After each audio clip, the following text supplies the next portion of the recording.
आज का पाठक्रम ज़्यादा है तो थोड़ा स्पीड बनाएंगे, ठीक है। और चालुक्य वंश में 3 पार्ट में है, ठीक है। पहला है बादामी के चालुक्य, फिर वेंगी के चालुक्य और कल्याणी के चालुक्य, उसके बाद राजपूत और पल्लव। हम लोग आज की क्लास में कोशिश करेंगे कि ये जितना मैक्सिमम हो सकता है हो जाए। तो पहला है बादामी के चालुक्य।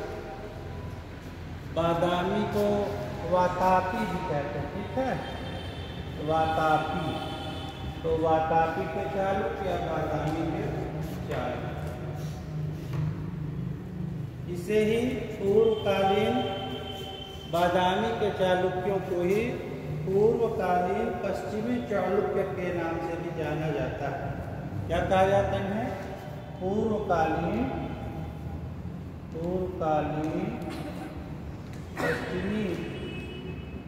पश्चिमी चालुक्य। बादामी के चालुक्यों को ही पूर्वकालीन पश्चिमी चालुक्य के नाम से भी जाना जाता।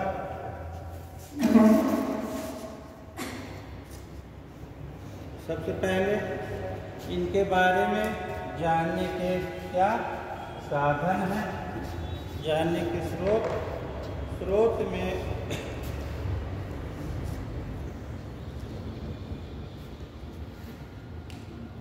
पुलकेशिन द्वितीय का ऐहोल अभिलेख,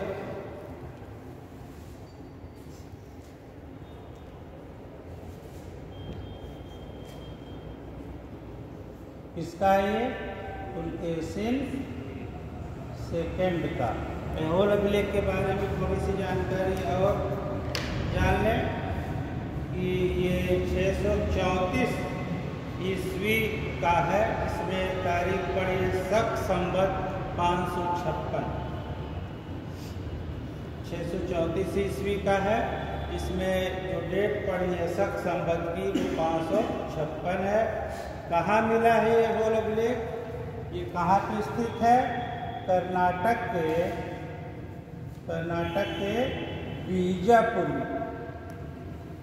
कर्नाटक के बीजापुर में ये ऐहोल नामक जगह है जहाँ से ये प्राप्त हुआ है। इसकी भाषा जो है वो संस्कृत है। लिपि भाषा, इसकी भाषा संस्कृत, लिपि दक्षिणी ब्राह्मी। भाषा इसकी ऐहोल अभिलेख की संस्कृत है, लिपि जो है दक्षिणी ब्राह्मी है। और रचना इसकी किसने की? किसने ऐहोल अभिलेख लिखा?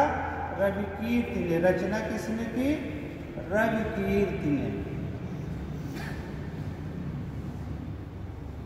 रविकीर्ति ने इसकी रचना की। और इस प्रशस्ति का लेखक जो रविकीर्ति है वो अपने आप को क्या बताता है?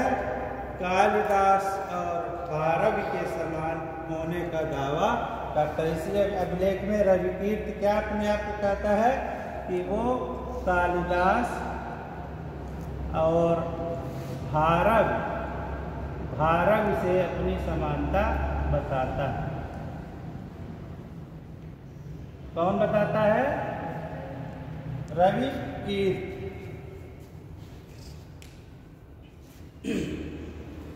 दूसरा जो अभिलेख है इनके बारे में जानने का वो है बादामी का अभिलेख।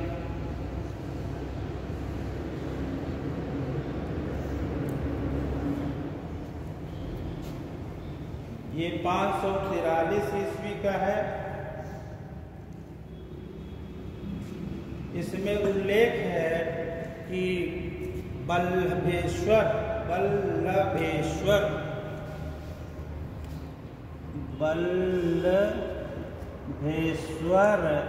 ने बादामी के किले का निर्माण कराया। बादामी के किले का निर्माण। और इस बल्लभेश्वर की जो पहचान है वो की जाती है किससे? पुलकेशिन प्रथम से। ये बल्लभेश्वर, इस अभिलेख में क्या मिलता है? बल्लभेश्वर ने बादामी के किले का निर्माण कराया और इस बल्लभेश्वर की जो पहचान है वो पुलकेशिन फर्स्ट से की जाती है। पुलकेशिन फर्स्ट से।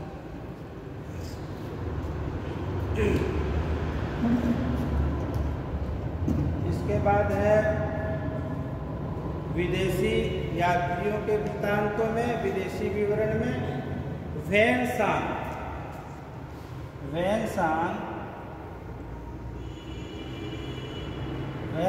ने पुलकेशिन द्वितीय की प्रशंसा की। वैनसांग ने पुलकेशिन द्वितीय की प्रशंसा की है। और एक ईरानी इतिहासकार है तावरी, ये कहाँ का है? ईरान का है, ईरानी इतिहासकार है। ईरानी इतिहासकार तावरी है। ये क्या कहता है कि ईरान के शासक खुसरो द्वितीय और पुलकेशिन द्वितीय के बीच राजनीतिक संबंध थे। ऐसा कौन बताता है? तावरी। ईरानी शासक खुसरो द्वितीय और पुलकेशिन द्वितीय के बीच राजनीतिक संबंध थे, इसकी चर्चा करता है ईरान का इतिहासकार है तावरी। वो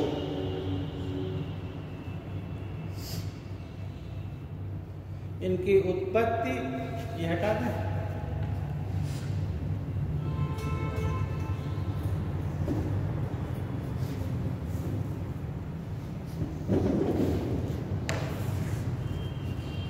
उत्पत्ति के बारे में चालुक्य वंश की। तो जो ये आपका बादामी अभिलेख है उसमें इन्हें हारिती पुत्र, बादामी अभिलेख में चालुक्यों को हारिती पुत्र और मानव्य गोत्र का बताया गया है। मानव्य गोत्र क्या बताया गया है? हारिती पुत्र और मानव गोत्र का किस अभिलेख में? बादामी अभिलेख। अब आते हैं ये बादामी के चालुक्यों को हम अभी कवर कर रहे हैं। तो बादामी के चालुक्यों में पहला जो शासक है, शासकों पे आते हैं, पहला है पुलकेशिन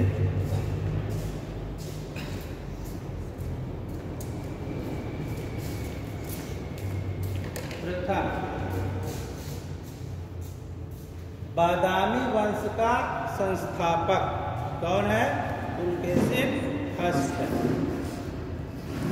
बादामी वंश का संस्थापक। इसके पहले दो और नाम मिलते हैं। पुलकेशिन फर्स्ट के पहले जयसिंह और रणराग, इस वंश के दो और व्यक्तियों के नाम मिलते हैं। जयसिंह और रणराग के पुलकेशिन प्रथम के पहले, लेकिन जयसिंह और रणराग वो सामंतों की स्थिति में है, शासक की स्थिति में नहीं। ये 533 से 566 ईस्वी तक शासन करता है। 533 से 566 ईस्वी तक इसने बादामी या वातापी में किला बनवाया और वातापी को अपनी राजधानी बनाया। किसने सर? वातापी में किला बनवाया और वातापी को अपनी राजधानी भी बनाया। किसने? पुलकेशिन प्रथम।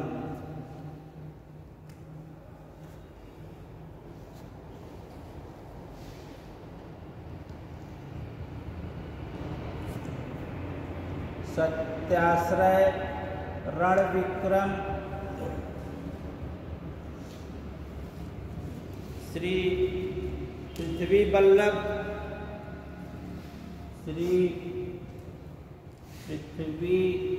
वल्लभ, श्री वल्लभ, ये इसकी उपाधियां थी। पुलकेशिन प्रथम की सत्याश्रय, रणविक्रम, श्री पृथ्वी वल्लभ और श्री वल्लभ ये इसकी उपाधियाँ थी। और इसके बारे में कहा जाता है इसने अश्वमेध और वाजपेयी यज्ञ भी करवाए। अश्वमेध व वाजपेयी ये यज्ञ करवाने का भी इसका उल्लेख है। और महाकूट अभिलेख में इसकी तुलना किससे की गई है? विष्णु से। इसकी तुलना विष्णु से की गई। इसकी पुलकेशिन प्रथम की किस अभिलेख में पुलकेशिन प्रथम की तुलना विष्णु से की गई है? महाकूट अभिलेख।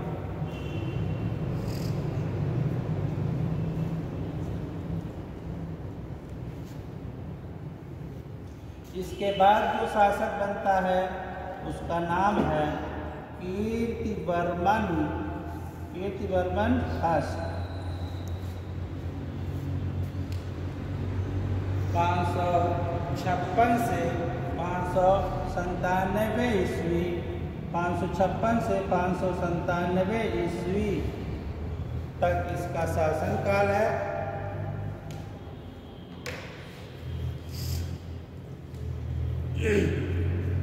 हो गया पिछला, चले इस पे। वनवासी के कदम्ब, वनवासी क्षेत्र है, वहाँ के कदम्ब वंश के राजा है। वनवासी के कदम्ब, कोंकण के मौर्य, वनवासी के कदम्ब, कोंकण के मौर्य, कोंकण क्षेत्र। वल्लरी ये कर्नूल डिस्ट्रिक्ट में है। वल्लरी कर्नूल के नलवंशी राजाओं को, वल्लरी कर्नूल के नलवंशी राजाओं को इसने पराजित किया। जो ऊपर वल्लरी कर्नूल के नलवंशी राजाओं को पराजित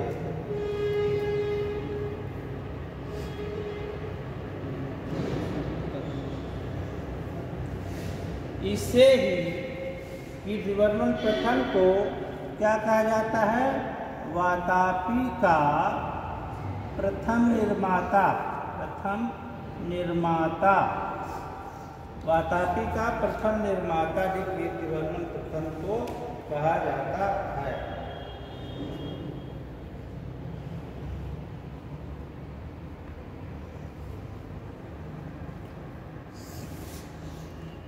महाकूट स्तंभलेख जो है, महाकूट स्तंभलेख में इसको बहुसुवर्ण व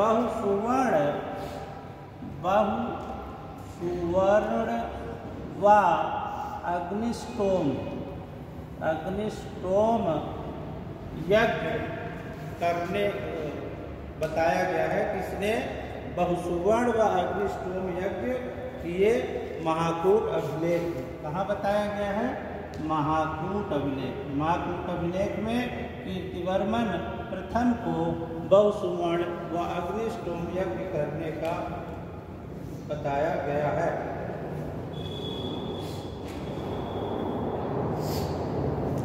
फिर जो आता है वो है मंगलेश। 597 से 610, 597 से 610 ईस्वी के आसपास ये शासन करता है।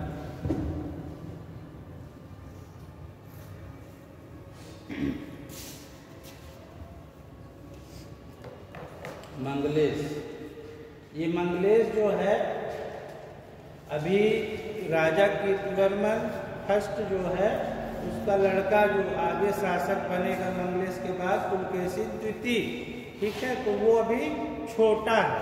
तो ये मंगलेश जो है ये कीर्तिवर्मन का भाई है, पहले वाले राजा का क्या है? भाई है। और पुलकेशिन द्वितीय का संरक्षक के रूप में, क्योंकि वो छोटा था तो ये संरक्षक के रूप में इसको काम सौंपा गया। तो मंगलेश कीर्तिवर्मन का भाई, पुलकेशिन द्वितीय का संरक्षक।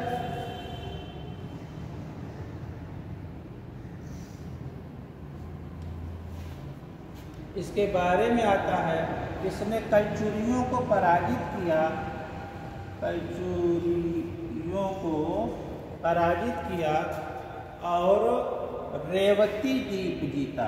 रेवती द्वीप की पहचान की जाती है कोंकण से। कोंकण का इलाका रेवती द्वीप।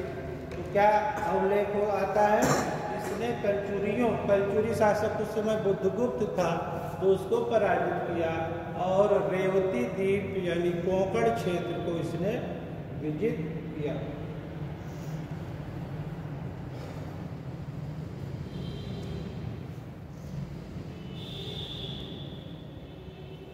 इसने बादामी के गुहा विहार को पूरा कराया। बादामी के गुहा विहार को पूरा कराया और विष्णु की प्रतिमा स्थापित कराई। तो इससे आप समझ सकते हैं कि वैष्णव मत को मानने वाला था।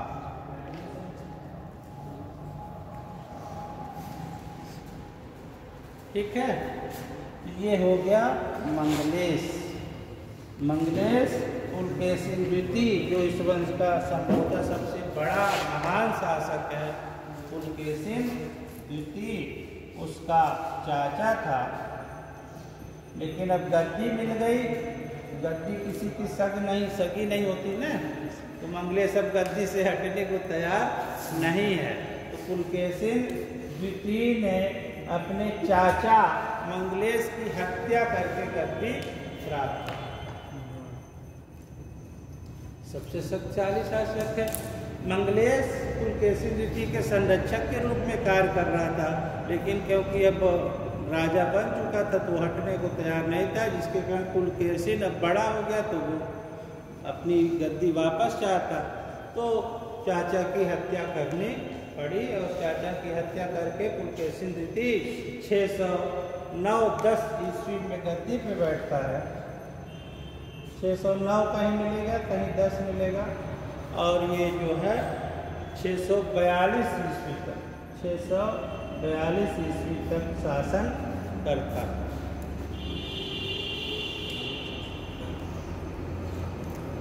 इसने हर्ष को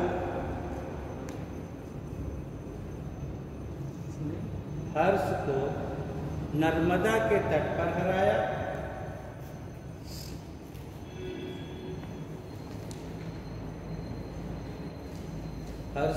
हर्षवर्धन को, ठीक है, 630 और 34 के बीच हर्ष को हराया और इसकी पुष्टि एहोल अभिलेख और वैनसांग दोनों के विवरण से होती है कि पुलकेशिन द्वितीय ने हर्ष को हराया था और 641 ईस्वी में वैनसांग इसके दरबार में भी गया था और उसने वैनसांग ने अपने विवरण में पुलकेशिन द्वितीय की प्रशंसा भी की।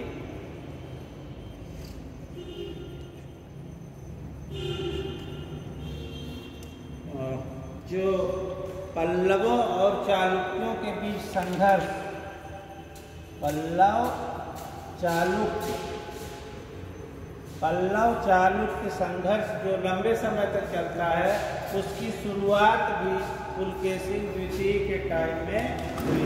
पल्लव चालुक्य संघर्ष की शुरुआत इसके समय में हुई।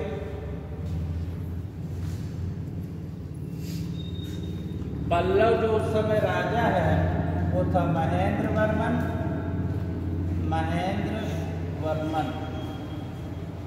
और पुलकेशिन द्वितीय ने महेंद्र वर्मन के राज्य के उत्तरी भागों पर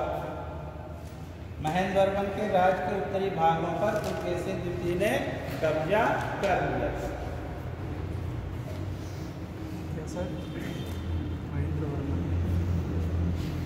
पुलकेशिन द्वितीय के टाइम से ही पल्लव और चालुक्यों के बीच संघर्ष की शुरुआत होती है। पुलकेशिन द्वितीय के टाइम में जो पल्लव शासक है वो है महेंद्र वर्मन, ठीक है। और महेंद्र वर्मन का जो राज्य का उत्तरी भाग था उस पर पुलकेशिन द्वितीय कब्जा कर लेता है।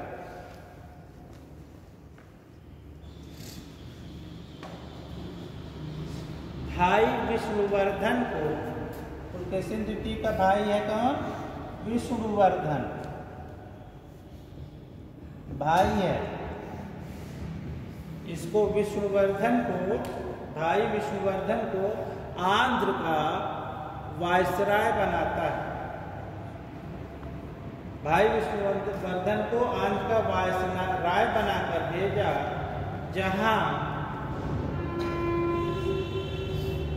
जहां इसने पूर्वी चालुक्य वंश की स्थापना की।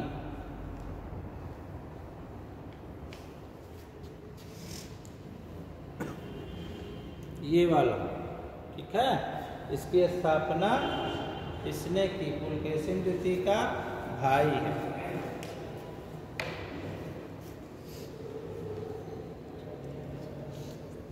दोबारा पुलकेशिन द्वितीय ने दोबारा कांची पर आक्रमण किया। कांची पल्लवों की राजधानी है, ठीक है। पुलकेशिन द्वितीय ने दोबारा कांची पर आक्रमण किया। उस समय जो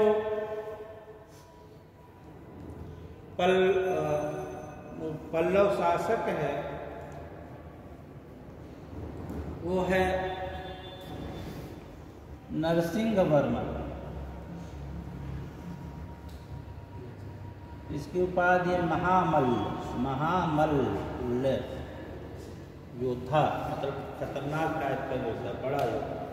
तो उस समय जब दोबारा कांची पर आक्रमण किया, पुलकेशिन ने दोबारा कांची पर आक्रमण किया, उस समय कांची का शासक है पल्लव वंश का नरसिंहवर्मन महामल्ल। और इसी युद्ध में ये जो नरसिंहवर्मन महामल्ल है, इसकी मदद इस युद्ध में श्रीलंका का शासक है। श्रीलंका का शासक है मानवर्मा। मानवर्मा कहाँ का शासक है? श्रीलंका का। तो इसने मानवर्मा ने पुलकेशिन द्वितीय के विरुद्ध नरसिंहवर्मन का साथ दिया। तो श्रीलंका के शासक मानवर्मा ने पुलकेशिन द्वितीय के विरुद्ध नरसिंहवर्मन का साथ दिया। इस युद्ध में पुलकेशिन द्वितीय पराजित हुआ और मारा गया।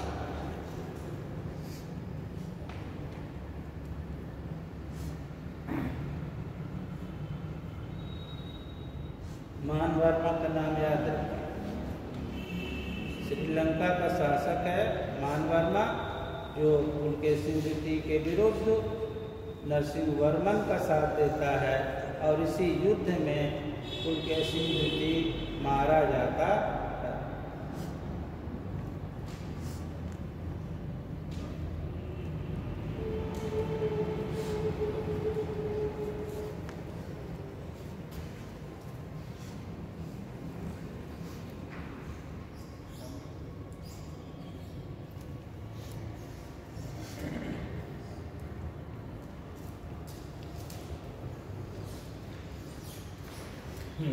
वातापी,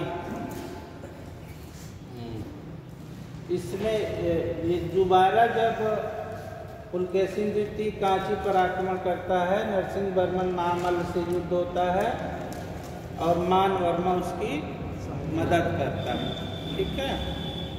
और फिर उसके बाद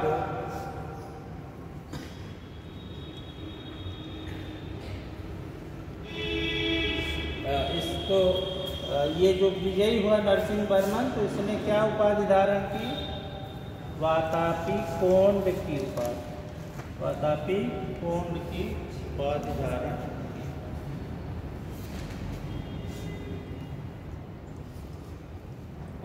अजंता, जब गुप्त काल में आपको पढ़ा रहे थे तो अजंता की गुफा में पुलकेशिन द्वितीय का एक चित्र बना है, जिसमें पुलकेशिन द्वितीय फारस के राजदूत का, ईरान के राजदूत का स्वागत करते हुए दिखाया गया। ये चित्र कहाँ बना है?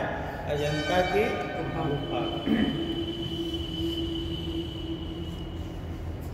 इसके बाद है विक्रमादित्य फर्स्ट, विक्रमादित्य प्रथम।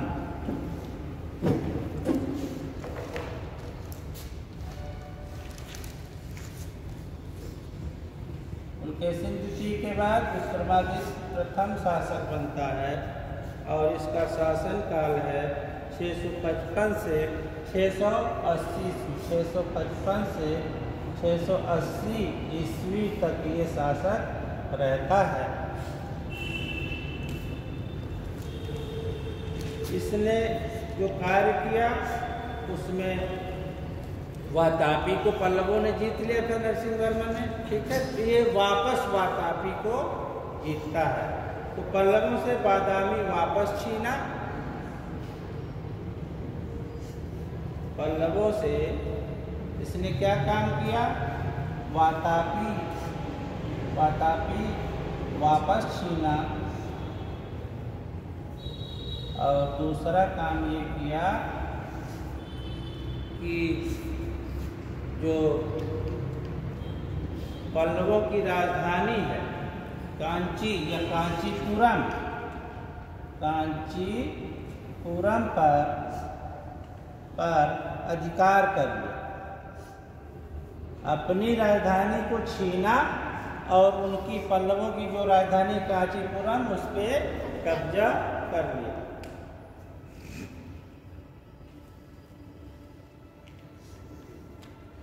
इसका भाई है जयसिंह वर्मन, और इसका भाई है कौन?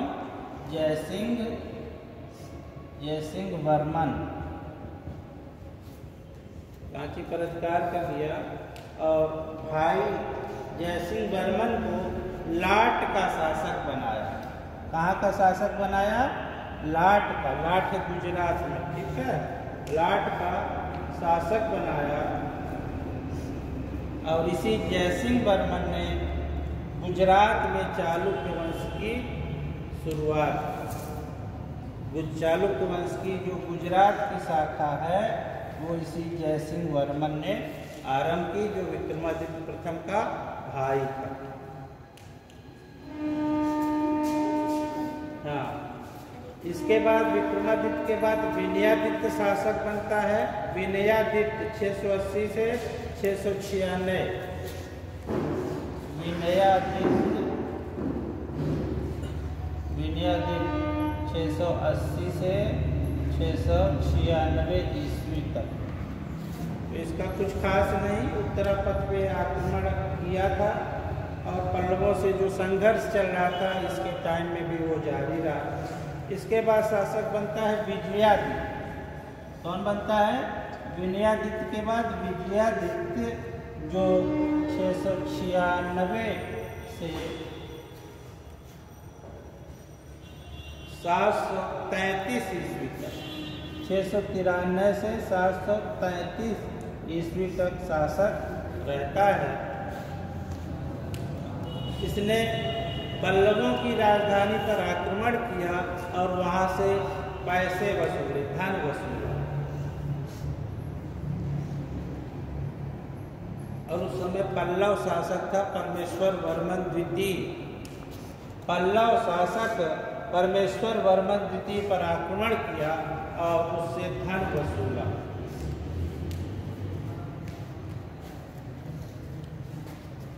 इसके साथ ही पट्टदकल में शिव मंदिर का इसने निर्माण करा। पट्टदकल में शिव मंदिर का निर्माण करा।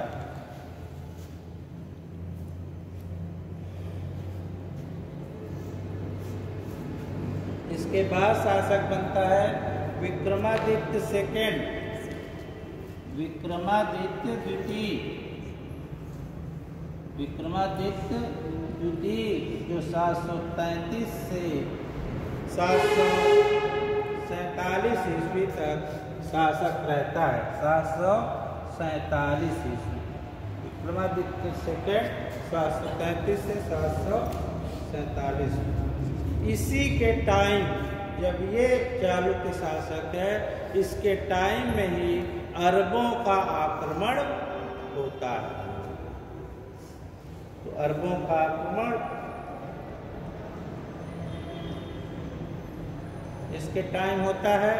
और इसने विक्रमादित्य द्वितीय ने गंगों की सहायता से पल्लव शासक नंदीवर्मन, पल्लव शासक नंदीवर्मन को गंगों की मदद से पराजित किया। गंग वंश था, गंगों की मदद से पराजित किया। विक्रमादित्य ने पल्लव नंदीवर्मन को गंगों की मदद से पराजित किया। और इसी के काल में पहली बार मुस्लिम अरब आक्रमणकारियों के रूप में इसके काल में ही अरब आक्रमण होता। कैसे बता दीजिए? विक्रमादित्य द्वितीय ने पल्लव शासक नंदीवर्मन को गंगों की मदद से पराजित किया। और दूसरी चीज इसका विक्रमादित्य द्वितीय का याद करने वाला ये है कि अरब आक्रमण इसी के काल में आरंभ होता। इसने 3 बार पल्लव राजधानी पर आक्रमण किया। 3 बार विक्रमादित्य द्वितीय ने 3 बार पल्लव राजधानी पर आक्रमण किया। और हर बार जो है वहाँ से पैसा लेकर के और धन और अधीनता स्वीकार कर लेने पर वो उनको उनका राज्य वापस करके चला।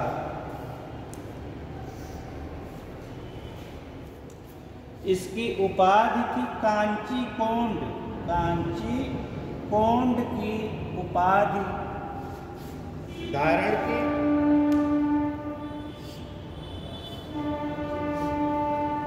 और है कहाँ लिखी?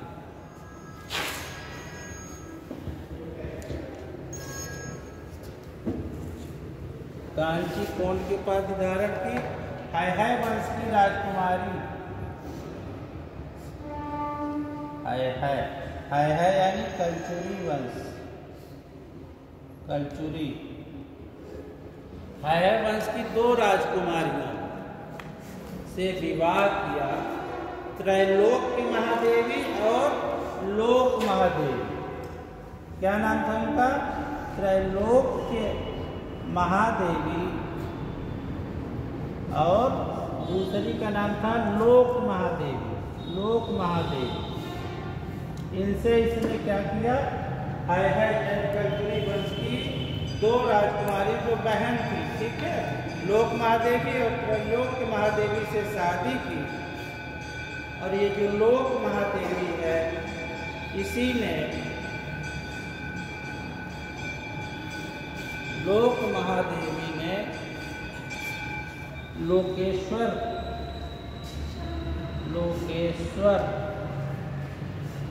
मंदिर बनवाया शंकर जी का। लोक महादेवी ने लोकेश्वर मंदिर, जिसे हम विरूपाक्ष मंदिर के नाम से भी जानते हैं, विरूपाक्ष मंदिर के नाम से जानते हैं,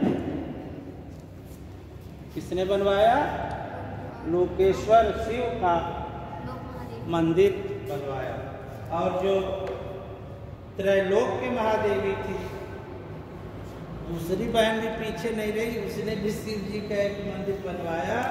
उसका नाम था त्रैलोकेश्वर मंदिर। त्रैलोक की देवी ने जो मंदिर बनवाया उसका क्या नाम था? त्रैलोकेश्वर। ये दोनों शिव के मंदिर थे।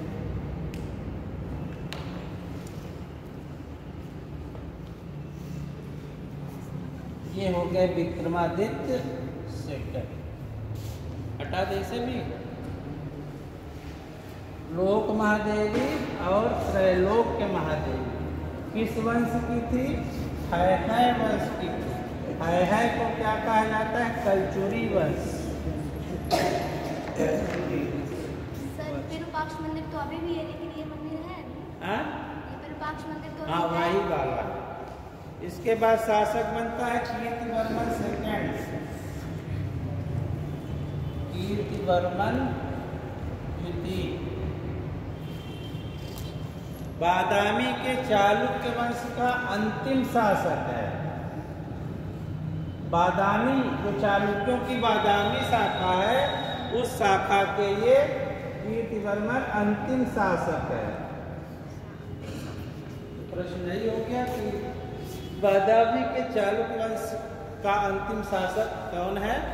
कीर्तिवर्मन सेकेंड है। 747 से 757 ईस्वी, 747 से 757 ईस्वी इसका लगभग शासन काल है।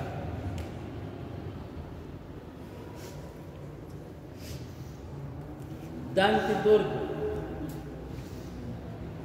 मान्यखेट नामक जगह है। यहाँ पे राष्ट्रकूट शासक हैं। वो शासक है दंत दुर्ग। तो ये ताकतवर हो गए, ठीक है। मान्यखेट के राष्ट्रकूट शासक दंत दुर्ग ये शक्तिशाली हो गए और इनका राज्य ने छीन और चालुक्य और पल्लव जो संघर्ष शुरू हुआ था, उसके कारण चालुक्यों की शक्ति क्या हो गई थी? कमजोर हो गई थी और उसका लाभ उठाया इनने, ठीक है। इस तरह से मान्यखेट के राष्ट्रकूट दंतिदुर्ग के नेतृत्व में राष्ट्रकूट मजबूत हुए और उन्होंने इनको हटा दिया। तो ये तो हो गए भैया बादामी के चालुक्य। एक को तो निपटाया हमसे। दूसरा आते हैं वेंगी के चालुक्यों पे। इन्हें क्या कहा जाता है? वेंगी कहा है कि आंध्र प्रदेश में, ठीक है, आंध्र प्रदेश में। और इनको जो है वेंगी के चालुक्यों को क्या कहा जाता है? पूर्वी चालुक्य। क्या कहा जाता है? पूर्वी चालुक्य। इन्हें क्या कहा जाता था? पश्चिमी चालुक्य ना। वेंगी के चालुक्यों को क्या कहा जाता है? पूर्वी चालुक्य। तो वेंगी कहाँ है? पहली चीज तो यही। तो वेंगी जो है उसकी पहचान आंध्र प्रदेश के गोदावरी जिले के पेड्डवेग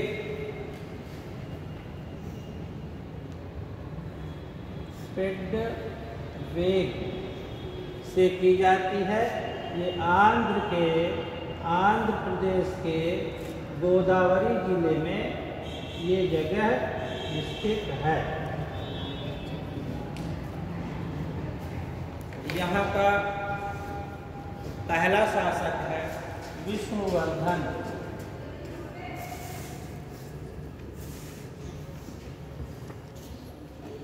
ये बताए ही पुलकेशिन द्वितीय का भाई था।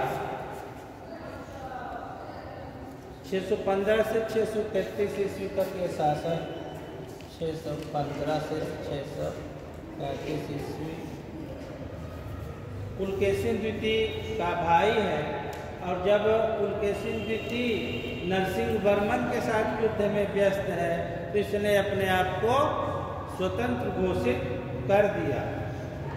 पुलकेशिन द्वितीय का भाई है। जब पुलकेशिन द्वितीय इसके साथ युद्ध में लगा हुआ है नरसिंह वर्मन प्रथम के साथ, तो मौके का फायदा उठाते हुए इसने अपने आप को स्वतंत्र घोषित कर दिया, स्वतंत्र शासक घोषित कर दिया और उपाधि धारण की विषम सिद्धि की उपाधि धारण।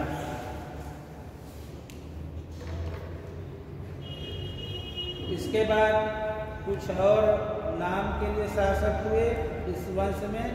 जय सिंह नाम चाहे आप लिख लें, जय सिंह 633 से 663 ईस्वी तक। जय सिंह के बाद इंद्रवर्मन जो केवल 1 सप्ताह की शासक रहा। जय सिंह के बाद इंद्रवर्मन, ये केवल 1 सप्ताह के लिए शासक रहा। इंद्रवर्मन के बाद विष्णुवर्धन द्वितीय, विष्णुवर्धन द्वितीय 633 से 672 ईस्वी तक ये रहे। इसके बाद मंगी शासक हुए, मंगी नाम था,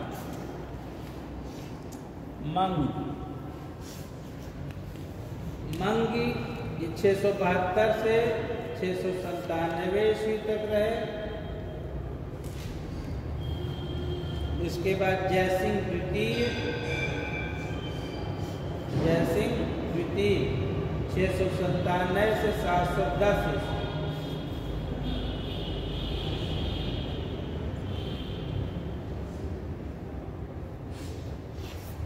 इसके बाद कोकुली विक्रमादित्य, कोकुली विक्रमादित्य,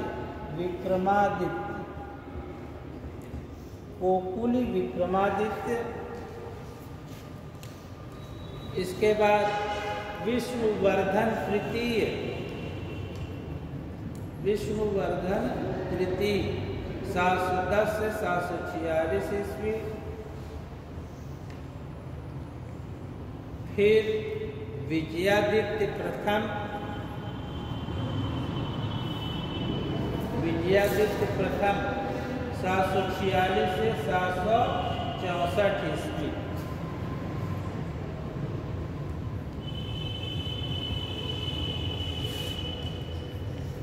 विजयादित्य प्रथम 746 से 764 ईस्वी। और ये जो विजयादित्य है इसी के टाइम से वेंगी के चालुक्यों और राष्ट्रकूटों के बीच जो एक संघर्ष चला वो इसके टाइम में ही शुरू होता है। तो राष्ट्रकूटों के साथ संघर्ष किस शासक के टाइम से शुरू हुआ? विजयादित्य प्रथम। विजयादित्य के बाद शासक बनता है विष्णुवर्धन चतुर्थ, विष्णुवर्धन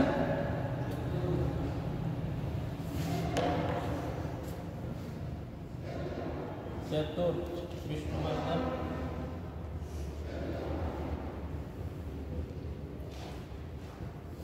चतुर्थ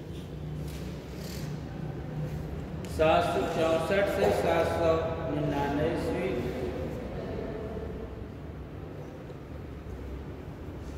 इसके काल में राष्ट्रकूट शासक कृष्ण प्रथम ने, राष्ट्रकूट कृष्ण प्रथम ने पुत्र गोविंद द्वितीय को, कृष्ण प्रथम ने गोविंद द्वितीय, राष्ट्रकूट कृष्ण प्रथम ने पुत्र गोविंद द्वितीय को आक्रमण के लिए भेजा।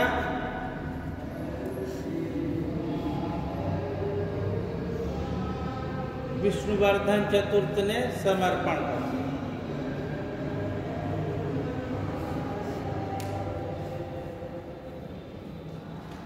थोड़ा सा यहाँ कॉम्प्लिकेटेड है, देखिएगा ध्यान। राष्ट्रकूट कृष्ण प्रथम ने पुत्र गोविंद द्वितीय को वेंगी के चालुक्य शासक विष्णुवर्धन चतुर्थ पर आक्रमण के लिए भेजा। विष्णुवर्धन चतुर्थ ने समर्पण कर दिया। एक चैप्टर खत्म। इसके बाद क्या होता है कि राष्ट्रकूट गोविंद द्वितीय अब शासक बनता है। उस शासक बनने के लिए झगड़ा शुरू होता है वहाँ पे राष्ट्रकूटों में, ठीक है। किसके बीच? गोविंद द्वितीय और इसका एक भाई है ध्रुव। गोविंद द्वितीय और ध्रुव के बीच राजगद्दी के लिए क्या होता है? संघर्ष होता है, ठीक है। उस संघर्ष में विष्णु यानी विष्णुवर्धन चतुर्थ ने किसके बीच संघर्ष होता है? गोविंद की और भाई ध्रुव के बीच। ध्रुव के बीच किसके लिए? राजगद्दी के लिए, गद्दी के लिए संघर्ष होता है। ठीक है, गद्दी के लिए संघर्ष होता है। उस संघर्ष में इसने साथ दिया इसका गोविंद तृतीय का। लेकिन विजय किसको मिलती है? इस संघर्ष में विजयी होता है ध्रुव। ठीक है, तो तुमने भाई हमारे दुश्मन का साथ दिया था, अब हम जीत गए तो हम क्या करेंगे? तुम्हारे ऊपर अटैक करेंगे। ठीक है, तो ध्रुव जो है इसके ऊपर ध्रुव वेंगी पर आक्रमण करता है।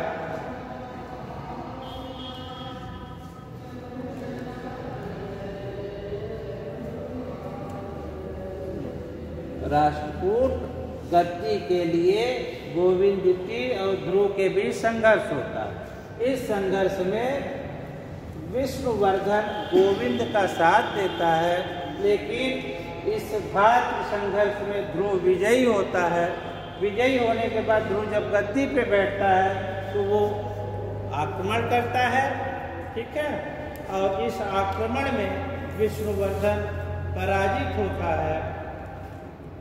तो जब पराजित हुआ तो अपनी लड़की, इसकी लड़की है शील महादेवी,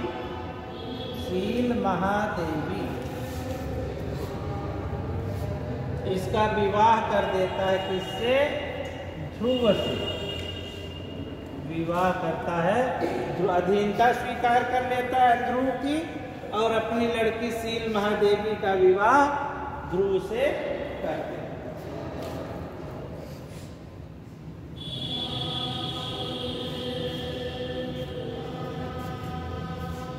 हटाए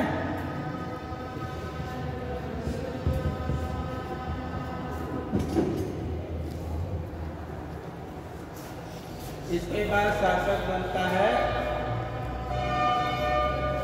विजयादित्य द्वितीय।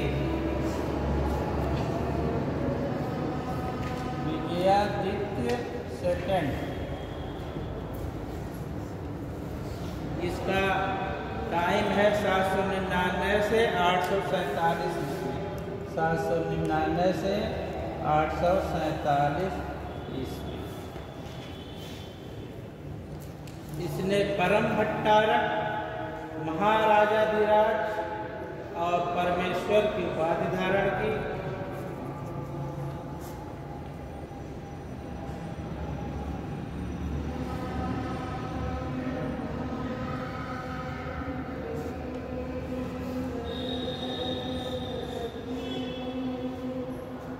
परम भट्टारक, महाराजाधिराज, परमेश्वर की उपाधि धारण की। दूसरा इसका भाई है, उसका नाम है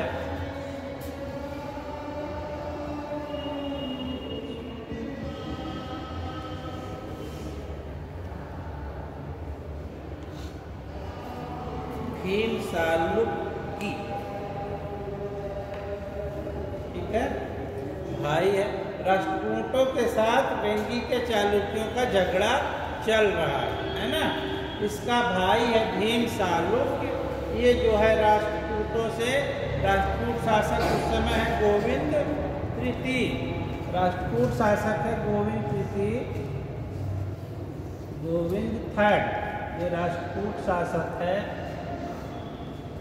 तो इसका भाई विजयादित्य का भाई भीम सालुक राष्ट्रकूट शासक गोविंद तृतीय से मिल जाता है और इसको हटा करके गद्दी पे बैठ जाता है।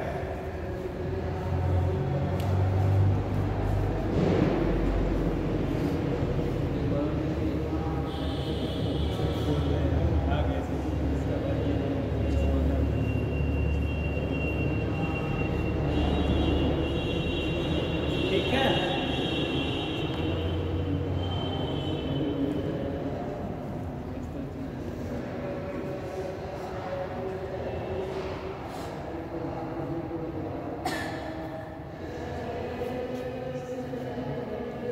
गोविंद तृतीय से मिल करके ये गद्दी पे बैठ गया। ठीक, इतना हो गया। अब जब ये मर गया, ये क्या हो गया, मर गया, तो अब कौन तुम्हारा साथ देगा? तो फिर से इसने इसको हटाया, साथी खत्म हो गया जो दुश्मन है, तो वहां से सपोर्ट मिल नहीं सकता। तो विजयादित्य ने फिर से भीम सालुक्य को हटाया और खुद गद्दी पे बैठ गए। तो क्या लिखें? गोविंद तृतीय की मृत्यु पर होने पर विजयादित्य ने भीम सालुक्य को हटा करके फिर से गद्दी पर बैठा। 814 में गोविंद तृतीय की मृत्यु होती है, 814 में। ठीक है, तो ये दोबारा फिर से 814 में गद्दी पे बैठता है। इसके साथ ही विजयादित्य द्वितीय ने राष्ट्रकूटों पर आक्रमण किया और पहुंच गए कहाँ? राष्ट्रकूटों पर आक्रमण किया और पहुंच गए स्तंभनगर तक।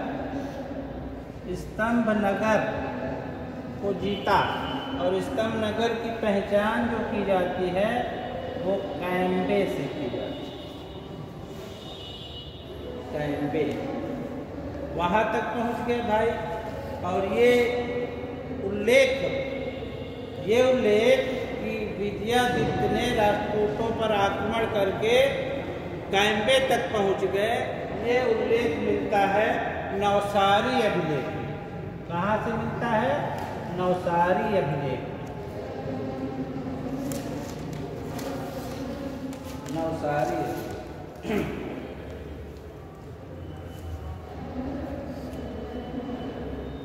बाद में जब राष्ट्रकूट शासक मजबूत गद्दी पे बैठता है, उसका नाम है अमोघवर्ष प्रथम। अमोघवर्ष प्रथम ये राष्ट्रकूट शासक है। जब ये गद्दी पे बैठता है, उस अमोघवर्ष प्रथम ने इसको पराजित किया। ये राष्ट्रकूट शासक है। अब ये गद्दी पे राष्ट्रकूटों के जब आता है, तो अमोघवर्ष प्रथम विजयादित्य को पराजित करता है।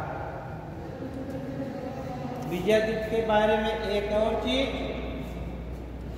ये जो था शैव मत को मानने वाला था, शैव था, और इसने 108 कितने 108 शिव के मंदिर बनवाए, शिव मंदिर बनवाए। 108 शिव मंदिर बनवाए किसने? विजयादित्य द्वितीय।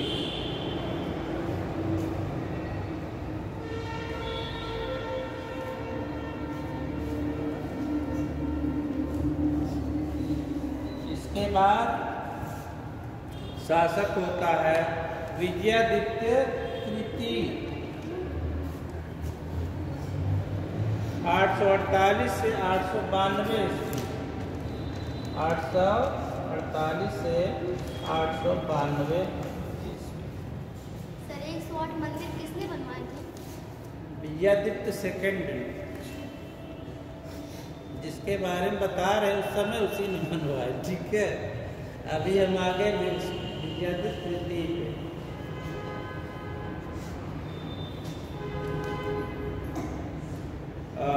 इसने जो है उसके समय में राष्ट्रकूट वंश का शासक है कृष्ण द्वितीय। राष्ट्रकूट शासक है राष्ट्रकूट कृष्ण सेकेंड। और इसका सहयोग कौन कर रहा है? इसका सहयोगी है कलचुरी शासक शंकरगण।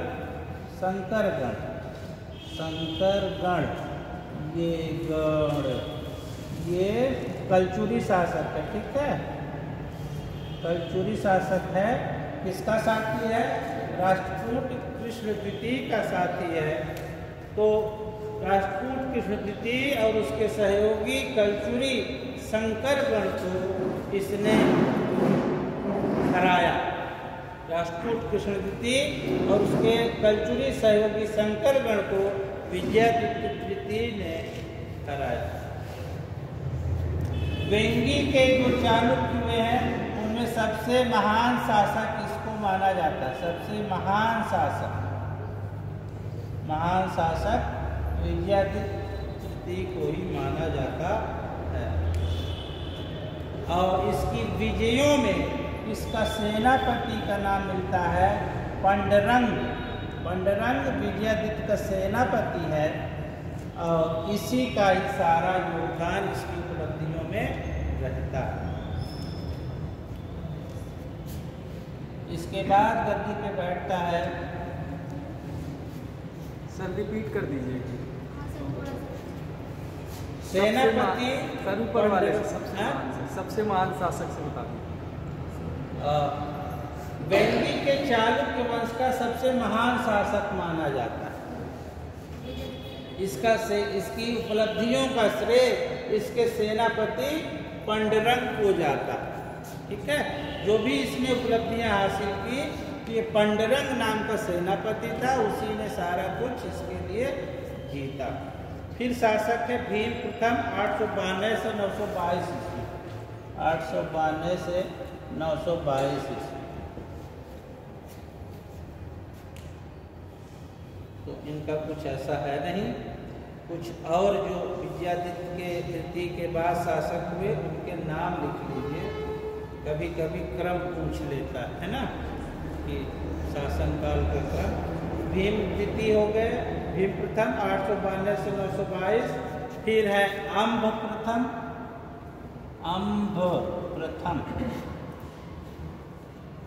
922 से 929। अम्भ प्रथम के बाद अम्भ द्वितीय 947 से 970 ईस्वी।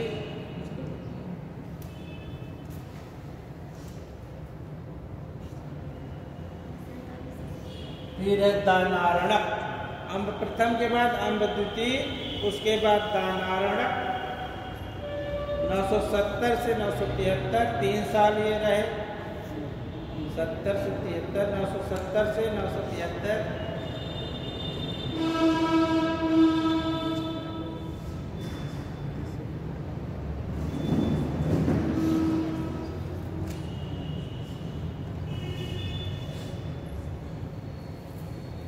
फिर उसके बाद शक्ति वर्मा 999 से 1011 ईस्वी। शक्ति वर्मा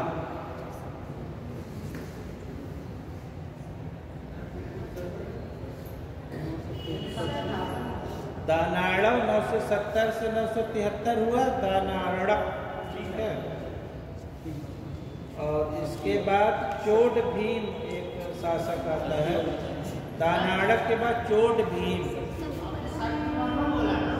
अरे रुक जाओ, छूट गया, बोला था तो तुम पकड़ लो। चोट भीम, ये जो है चोट भीम, ये दानाड़ों का साला है। ठीक है, और इसने ये दानाड़ों का साला है और पेड्डुकल्लू के तेलुगु वंश से संबंधित था। पेड्डुकल्लू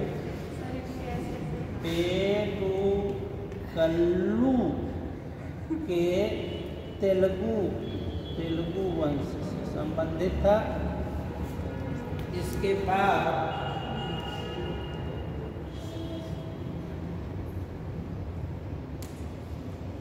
सर इसका कार्ड भी लिखना है। शक्ति वर्मा, अरे नाम बस, शक्ति वर्मा 999 से 1011 ईस्वी। तो इसी के बीच पेड्डुकल्लू के तेलुगु वंश से संबंधित था।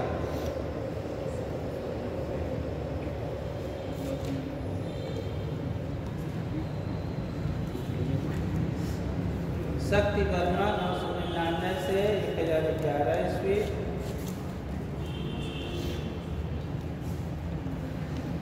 राज नरेंद्र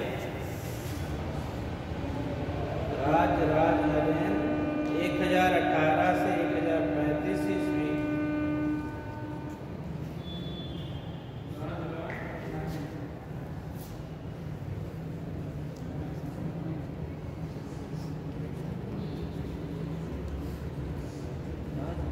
विजयादित्य राजराज नरेंद्र 1018 से 1035, और उसके बाद सबसे आखिर में वेंगी के चालुक्य वंश का अंतिम शासक कौन था? वो था विजयादित्य सप्तम। विजयादित्य सप्तम वेंगी के चालुक्य वंश का अंतिम शासक था।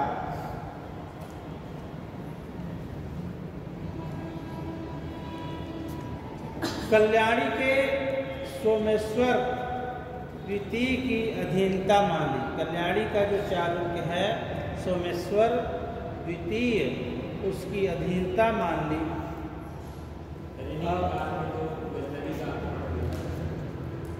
कल्याणी के चालुक्य सोमेश्वर द्वितीय की अधीनता मान ली और नोलंबवाडिका इसे नोलंबवाडिका सामंत बना दिया था। सामंत तो राजा से होते पहुंच गए सामंत की कैटेगरी में। तो याद रखने की बात ये है कि ये वेंगी के चालुक्य वंश का अंतिम शासक था। और इसे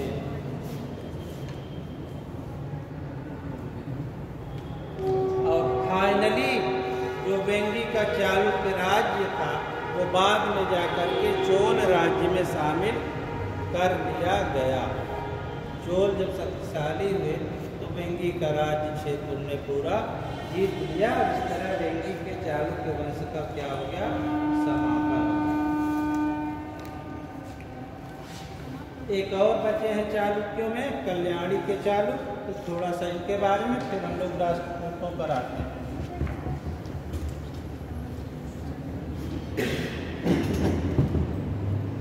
कल किसी ने एक प्रश्न पूछा था, कंबोज पूछा था, है बालक को कहाँ है कंबोज? मेरे मुझसे अचानक निकला था अफगानिस्तान। तो अफगानिस्तान से लगा इलाका ही कंबोज है, ठीक है। और गांधार या कांधार और कंबोज का एक साथ ही उल्लेख होता है, उससे लगा हुआ इलाका ही वो है। तो धोखे से सही, लेकिन सही निकल गया। तुमने पूछा था, किसी ने पूछा था ना, आज नहीं। अब आगे आएंगे बेटा जब वहाँ, तो है ना, क्रम से चलते हैं। कल्याणी के जो चालुक्य हैं ये पश्चिमी, ये क्या कहलाते हैं? इनको कहा जाता है उत्तरकालीन। उत्तरकालीन पश्चिमी चालुक्य। इन्हें क्या कहा जाता है? उत्तरकालीन पश्चिमी। इन्हें पश्चिमी चालुक्य कहा जाता था, इन्हें पूर्वी चालुक्य कहा जाता था। और ये उत्तरकालीन, उत्तर यानी बाद के काल के पश्चिमी चालुक्य हैं, लेकिन बाद के काल के, इसीलिए उत्तरकालीन पश्चिमी चालुक्य कहा जाता है।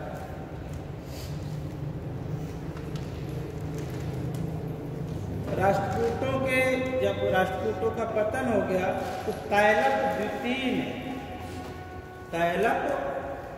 द्वितीय ने इसकी स्थापना की। तैलप सेकंड द्वितीय।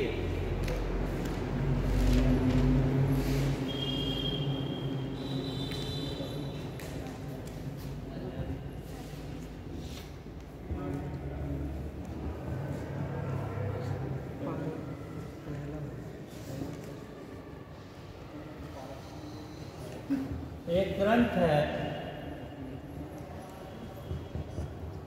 मेरुतुंग प्रबंध चिंतामणि। इसमें उल्लेख है कि इस तैलप द्वितीय ने परमार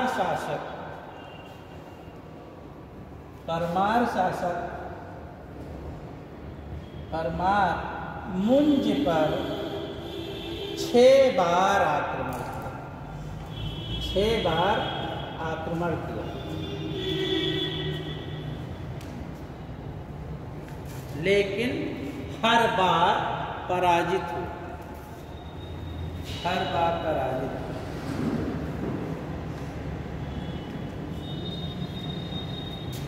तैलभ द्वितीय के बारे में इतना ही।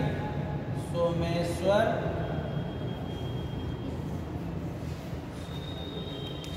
प्रथम इसने 1043 ईस्वी में मान्यखेट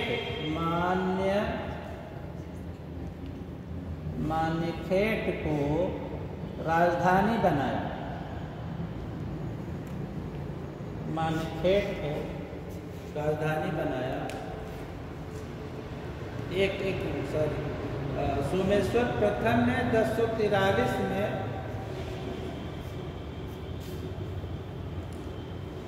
मान्यखेट तो पहले थे। मान्यखेट से किसको राजधानी बनाया? कल्याणी। मान्यखेट से कल्याणी।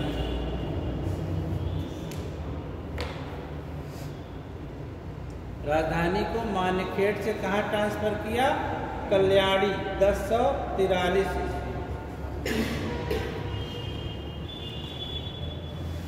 चोल शासक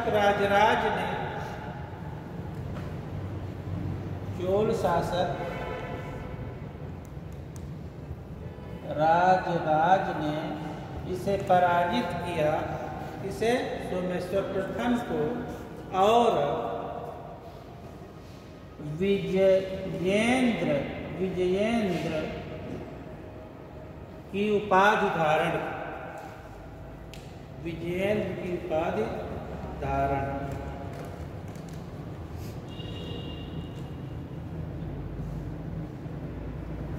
इसी ने सोमेश्वर ने ही परमाणु की राजधानी धारा, ठीक है, परमार राजधानी धारा पर आक्रमण किया। परमार राजधानी धारा पर आक्रमण किया, और धारा का शासक है भोज। क्या सर? परमार राजधानी धारा पर आक्रमण किया, शासक भोज जो है उसको पराजित किया। भोज को आत्मसमर्पण करना पड़ा, ठीक है। और इसी ने सोमेश्वर प्रथम ने ही कोप्पम और कुडुल संगमम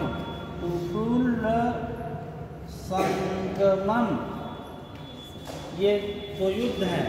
तो सोमेश्वर प्रथम ने कोप्पम और कुडुल संगमम के युद्ध में चोलों को पराजित किया। हाँ, कोप्पम और कुडुल संगमम के युद्ध में सोमेश्वर प्रथम ने चोलों को पराजित।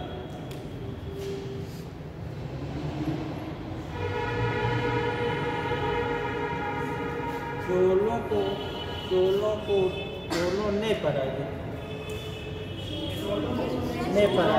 हाँ ठीक है, उल्टा कर। चोलों ने पराजित किया, और इससे जो अपमान हुआ, उस अपमान के कारण ही इसमें गंगा, तो किस नदी में? तुंगभद्रा नदी में। चोलों ने कोप्पम और कुडुल संगमम के युद्ध में सोमेश्वर प्रथम को पराजित किया, और इसको बड़ा अपमान लगा, और तुंगभद्रा नदी में डूबकर सोमेश्वर प्रथम ने आत्महत्या कर ली। चोलों ने इसको पराजित किया, सोमेश्वर प्रथम को, तुंगभद्रा नदी में डूब करके। सर ये सोमेश्वर प्रथम और ये कोप्पम और ये कुडुल संगमम, इसमें क्या रिलेशन है? अरे ये चोल हैं, चोलों ने इनके ऊपर अटैक किया। दो युद्ध हुए, कोप्पम और कुडुल संगमम का, इसका चोलों के साथ, जिसमें चोलों ने इसको सोमेश्वर प्रथम को पराजित किया। इस पराजय से इसको बड़ा अपमान लगा, और उसने तुंगभद्रा नदी में कूद करके अपनी जान दे दी। हाँ, दो युद्ध हुए। हाँ, तो जब चोल आएंगे तब वहाँ डिटेल से जाएंगे। ठीक है ना। अभी तो हमें इतना कल्याणी के चालू को इतना बड़ा नहीं है, बस जो प्रश्न आपके बन रहे हैं उनको अभी आप कर लीजिए, चोर पढ़ाएंगे तब ये डिटेल में आएंगे। विक्रमादित्य छठा षष्टम, विक्रमादित्य षष्टम 1076 से 1126 ईस्वी, 1076 से 1100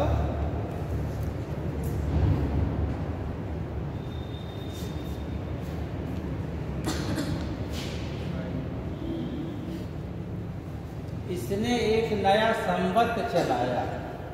विक्रमादित्य षष्टम ने एक नया संवत चलाया जो कहलाता है चालुक्य विक्रम संवत। चालुक्य विक्रम संवत।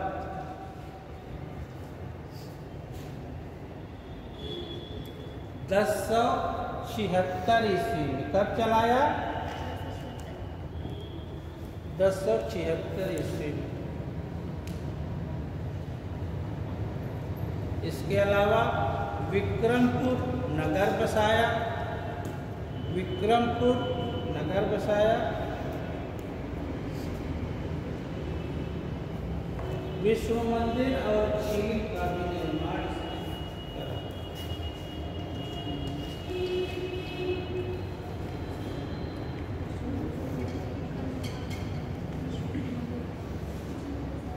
दो सर विष्णु मंदिर झील का निर्माण छोड़ दो ना हो।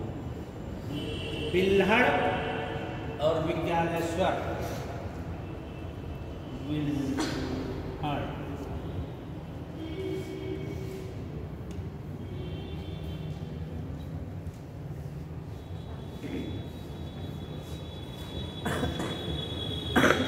बिल्हड़ ने क्या लिखा था? बिल्हड़ ने विक्रमांक देवचरित,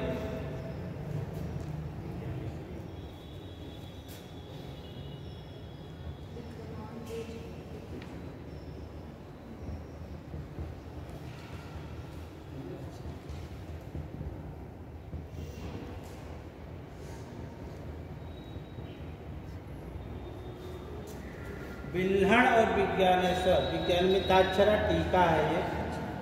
तो विज्ञानेश्वर और बिल्हड़ इसके दरबार में रहते थे, दरबारी सदस्य। बिल्हड़ ने लिखी विक्रमांक देवचरित, विज्ञानेश्वर ने लिखी मिताक्षरा टीका।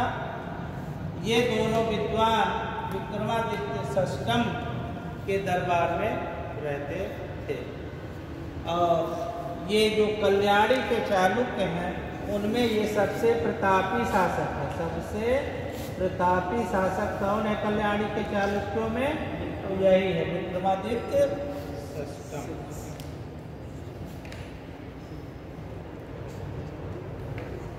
और एक इस वंश के और शासक के बारे में आप जान लें, वो है सोमेश्वर थर्ड, सोमेश्वर तृतीय। क्या नाम इसका पढ़ लिया? सोमेश्वर। ये कल्याणी के चालुक्य वंश से ही संबंधित है। 1126 से 1138 तक के शासन करता है। सोमेश्वर ने एक किताब लिखी थी। इसकी जो उपाधियां थी भूलोकमल्ल, त्रिलोकमल्ल। भूलोकमल्ल और त्रिलोकमल्ल, त्रिलोकमल्ल इसकी उपाधियां थी। और एक इसकी बड़ी प्रसिद्ध किताब है जो शिल्प शास्त्र का ग्रंथ है। शिल्प शास्त्र यानी भवन निर्माण कला से संबंधित ग्रंथ है। बड़ा प्रसिद्ध ग्रंथ है, आप नाम सुने भी होंगे। उसका नाम है क्या? क्या नाम है? नहीं पता? मानसोल्लास। सोमेश्वर तृतीय ने लिखी मानसोल्लास। किस विधा का किस चीज के बारे में इसमें वर्णन है? ये शिल्प शास्त्र का ग्रंथ है। किसका ग्रंथ है? शिल्प शास्त्र। कैसे भवन बने, मूर्तियां कैसे बने, उन सबका वर्णन इस ग्रंथ में है। और कल्याणी के चालुक्य वंश का अंतिम शासक जो है वो है सोमेश्वर चतुर्थ। अंतिम शासक सोमेश्वर चतुर्थ। चालुक्यों का जो राज चिन्ह था वो वाराह। चालुक्यों का राज चिन्ह वाराह था। और जो इनकी राजधानी है ऐहोल, किस लिए प्रसिद्ध है? इसे क्या कहा जाता है? मंदिरों का नगर। ऐहोल को क्या कहा जाता है? मंदिरों का नगर। मंदिरों का नगर। तो ये हो गए कल्याणी के चार। टाइम क्या है बताना है?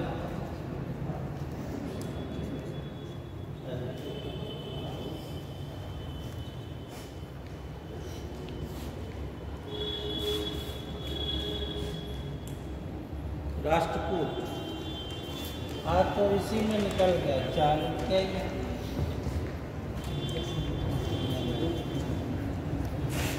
दो बच्चे हैं, ठीक है। एक राष्ट्रकूट, दूसरे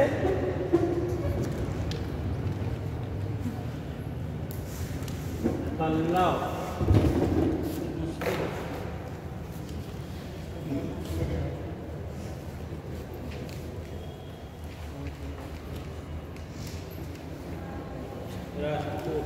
फटाफट मूल निवास स्थान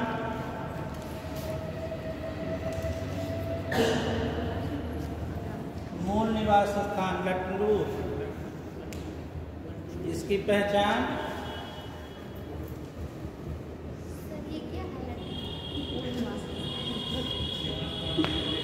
लातूर सुने होंगे, भूकंप आया था बड़ा जबरदस्त।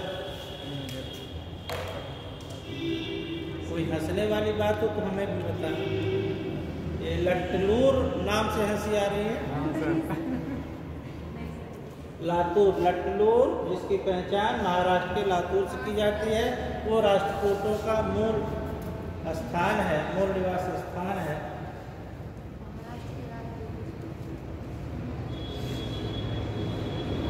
ये जो है बादामी के चालुक्यों के सामंत हैं। बादामी के चालुक्यों के सामंत, चालुक्यों के सामंत।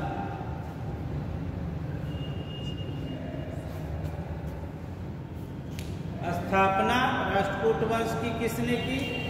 संस्थापक दंतदुर्ग। दंतदुर्ग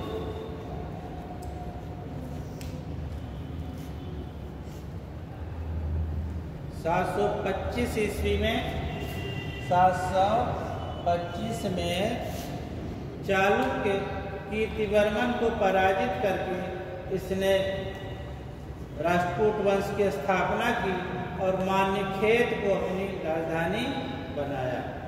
कहाँ बनाया? मान्यखेत।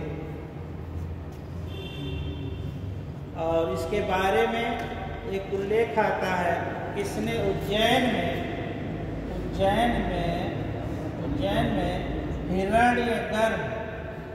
हिरण्यगर्भ नामक यज्ञ किया था।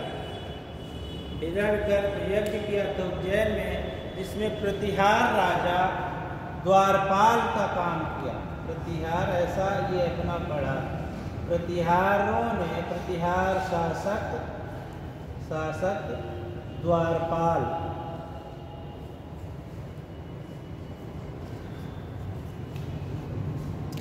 ये द्वारपाल नाम है शासक? अरे द्वारपाल नहीं जानते, दरबान जो गेट पे खड़ा रहेगा वो तो जानते। तब फिर है कृष्ण प्रथम। मतलब प्रतिहारों को छोटा दिखाने के लिए, समझ रहे ना, कि वो क्या है, दरबान का काम कर रहे हैं। कृष्ण प्रथम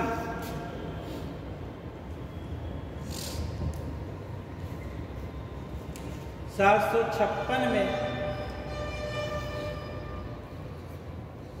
बादामी के चालुक्यों को समाप्त किया। जल्दी करो, समय 9:30 होने वाला। बादामी के चालुक्यों को समाप्त किया, मैसूर के गंगों को पराजित किया, मैसूर के गंगों को पराजित किया और एलोरा में कैलाशनाथ मंदिर का निर्माण करा। किसने? कृष्ण राष्ट्रकूट कृष्ण प्रथम ने एलोरा में कैलाशनाथ मंदिर का निर्माण कराया। फिर है ध्रुव धारावर्ष, ये शासक है। इसने वेंगी के विष्णुवर्धन को पराजित किया। वेंगी के विष्णुवर्धन को पराजित किया।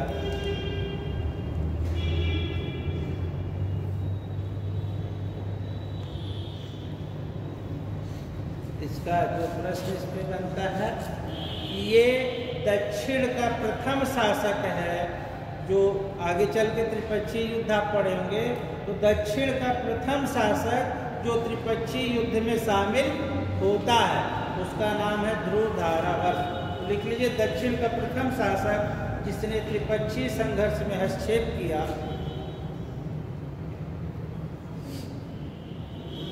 दक्षिण का प्रथम शासक जिसने त्रिपक्षीय संघर्ष में हस्तक्षेप किया और प्रतिहार वत्सराज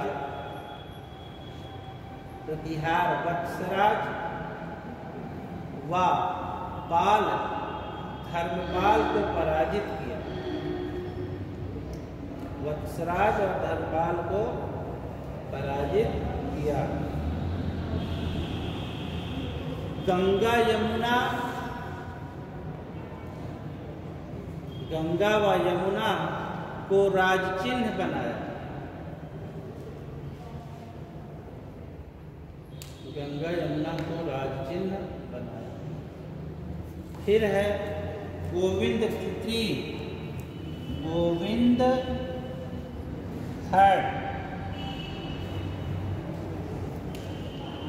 संजन ताम्रपत्र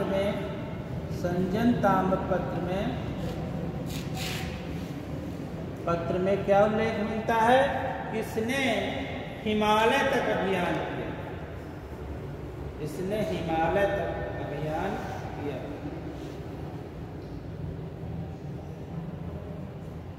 हिमालय तक अभियान किया। तो कहने का मतलब ये कि उत्तर भारत में काफी क्षेत्र को इसने जीता, जिसमें मालवा, कोसल, कलिंग, चाहे तो लिख लो, मालवा, कोसल, कलिंग,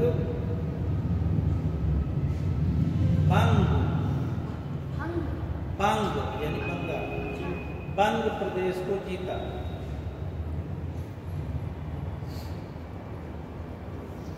और दक्षिण में इसने क्या किया? दक्षिण में पांड्य, पल्लव, केरल,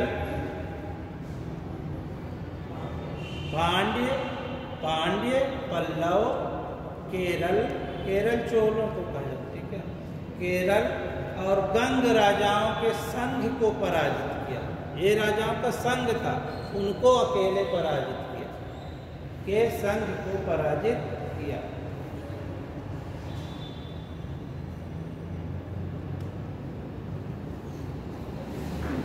तो राष्ट्रकूट शक्ति का चरम उत्कर्ष का काल इसी का काल है, ठीक है। राष्ट्रकूट शक्ति की चरम उत्कर्ष का काल गोविंद तृतीय का काल है। और इसने पाल शासक धर्मपाल और प्रतिहार नागभट्ट, पाल धर्मपाल और प्रतिहार शासक नागभट्ट को पराजित किया, नागभट्ट को पराजित किया।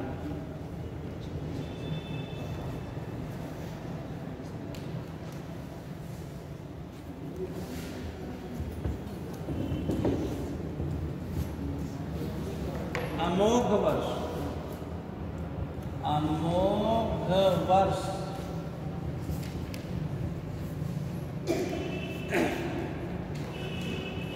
इसने कन्नड़ भाषा में कविराज मार्ग नामक ग्रंथ लिखा। कविराज मार्ग नामक ग्रंथ कन्नड़ भाषा में लिखा।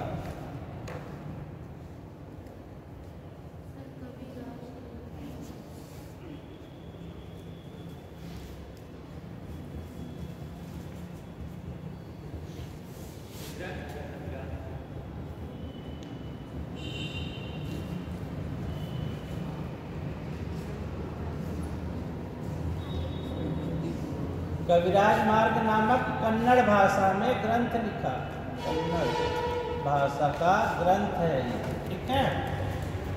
आदि पुराण के लेखक जिनसेन और गणित सार संग्रह के लेखक महावीराचार्य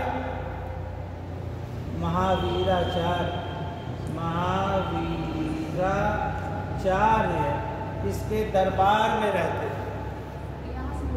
आदि पुराण के लेखक जिनसेन तथा गणित सार संग्रह के लेखक महावीराचार्य इसके दरबार में रहते थे।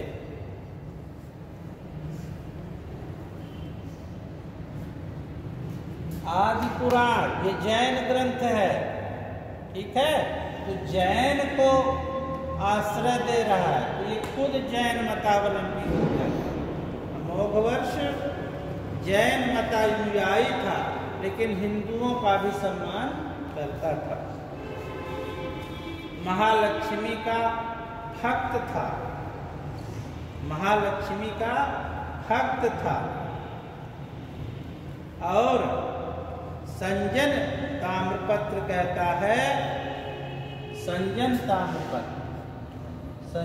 ताम्रपत्र कहता है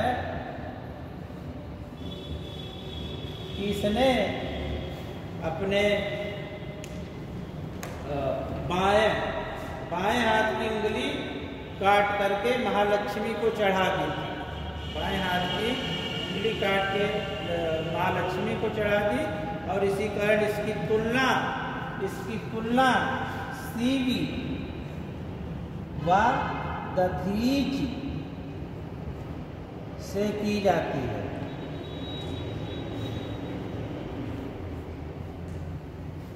सीवी व दधीच से इसकी तुलना की जाती है। किसकी?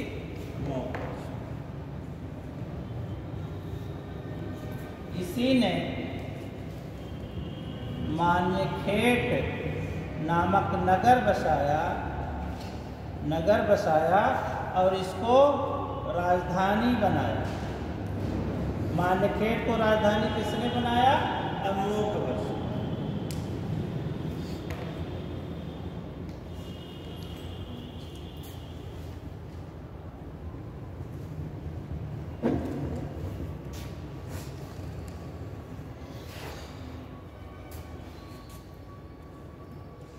इंद्र तृतीय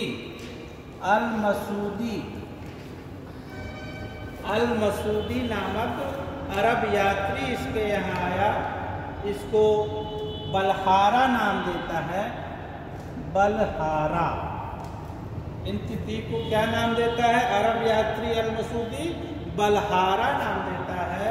और क्या कहता है कि बलहारा भारत का सर्वश्रेष्ठ राजा है। बलहारा भारत का सर्वश्रेष्ठ राजा है। सर्वश्रेष्ठ राजा। कौन बताता है? अरब यात्री अल मसूदी। क्या नाम देता है? बलहारा, और कहता है भारत का ही सर्वश्रेष्ठ राजा है।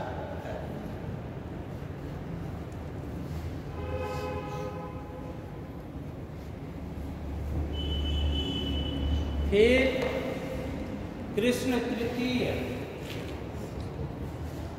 कृष्ण थर्ड,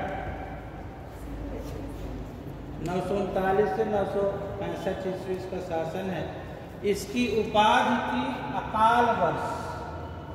अकाल वर्ष इसकी उपाधि थी।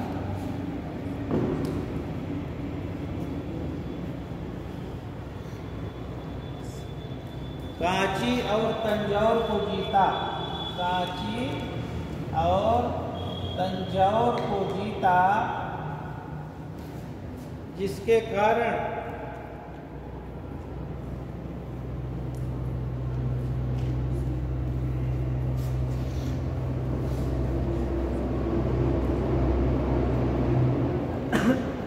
कांचीयुम और तंजेय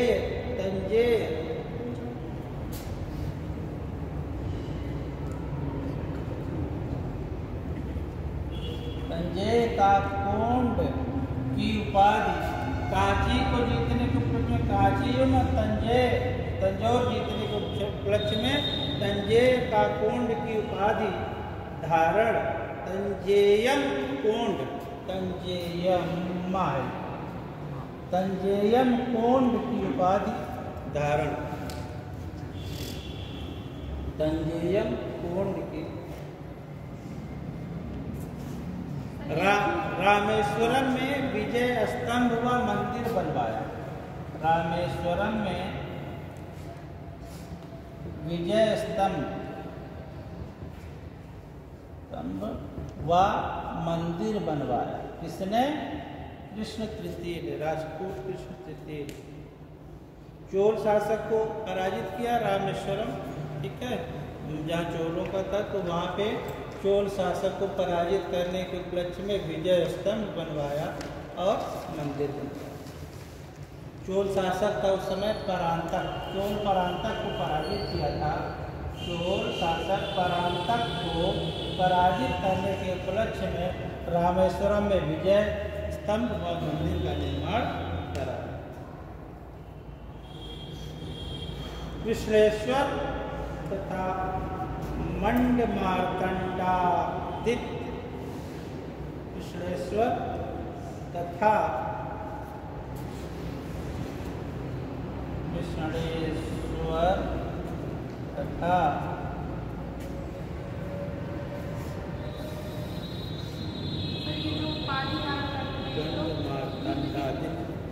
गंड मार्तंडादित्य, ये दो मंदिर बनवाए। विश्लेश्वर तथा गंड मार्तंडादित्य का मंदिर बनाया।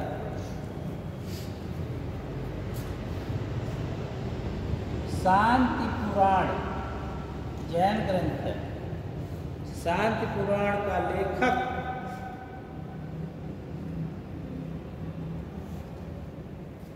किसने लिखा? पंप पोन्नरन। ये 3 तमिल साहित्यकार मतलब टॉप के माने जाते हैं। उन्हीं में से एक थे पोन, जिन्होंने शांति पुराण लिखा। वो इसके यहाँ रहते थे, राज्यसभा में रहते थे, उसके घर में नहीं रहते। ठीक है, पोन इसकी राज्यसभा में थे। परमार मालवा में जो परमार हैं, ये जब मृत्यु हो गई इसकी, तो मालवा के परमारों ने अपने को स्वतंत्र घोषित कर दिया, जो कि मालवा के परमार इनके सामंत थे। कृष्ण तृतीय की मृत्यु के बाद उन्होंने अपने को स्वतंत्र शासक घोषित कर दिया। किसकी मृत्यु के बाद? कृष्ण तृतीय की मृत्यु के बाद।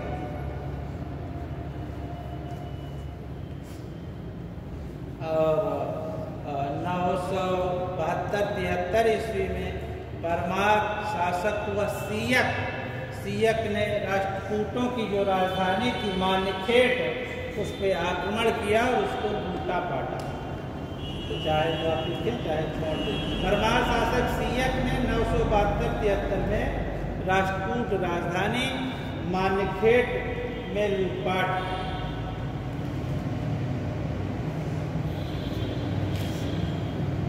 974-75 में चालुक्य तैल द्वितीय 974-75 ईस्वी में चालुक्य तैल द्वितीय ने अंतिम राष्ट्रकूट शासक कर्क द्वितीय को पराजित कर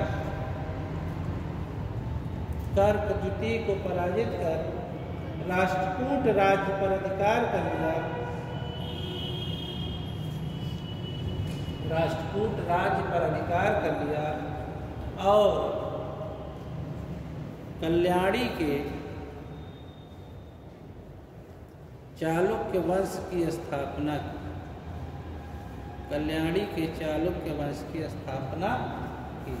तो यहाँ से राष्ट्रकूट भी क्या होते हैं, समाप्त होते हैं। एक और प्रश्न लिख लीजिए। राष्ट्रकूटों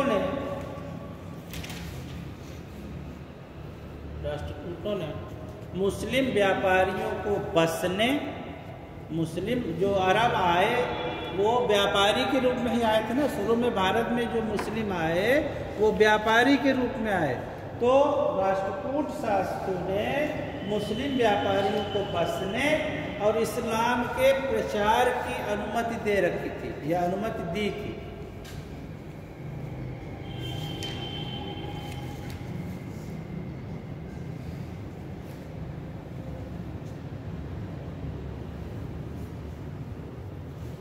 यहाँ से राष्ट्रकूट समाप्त हुए। बचा है पल्लव वंश, तो आज तो नहीं हो पाएगा। ठीक है, हाँ पल्लव वंश छोड़िए, पल्लव वंश कल हो जाएगा। कल हमारी क्लास नहीं है, जब होगी। असल में वो दे